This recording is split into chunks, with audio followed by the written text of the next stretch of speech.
ابو موسیٰ اشعری رضی اللہ عنہ فرماتے ہیں کہ نبی اکرم صلی اللہ علیہ وسلم نے ارشاد فرمایا، جب صبح ہوتی ہے تو شیطان اپنے چیلوں کو یہ کہہ کر روانہ کرتا ہے کہ آج جو کسی مسلمان کو گمراہ کرے گا میں اس کو تاج پہناؤں گا۔ شام کو جب یہ واپس آتے ہیں تو ایک شیطان کہتا ہے کہ میں نے ایک مسلمان پر بہت محنت کی اور بالآخر اس کو باپ کا نافرمان بنا دیا۔ شیطان کہتا ہے ممکن ہے کہ وہ بعد میں اس کا فرمانبردار بن جائے، تو نے کوئی بڑا کام نہیں کیا۔ ایک اور شیطان کہتا ہے کہ میں ایک مسلمان کے پیچھے لگا رہا تھا کہ اس نے اپنی بیوی کو طلاق دے دی۔ شیطان کہتا ہے کہ وہ دوبارہ شادی کروا لے گا، تو نے بھی کوئی بہت بڑا کام نہیں کیا۔ پھر ایک شیطان آتا ہے، وہ کہتا ہے کہ میں ایک مسلمان کے پیچھے لگا رہا حتیٰ کہ میں نے اس کو شرک میں مبتلا کر دیا۔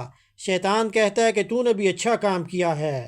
پھر ایک اور شیطان کہتا ہے میں ایک مسلمان کے پیچھے لگا رہا اور اس سے قتل کروا دیا۔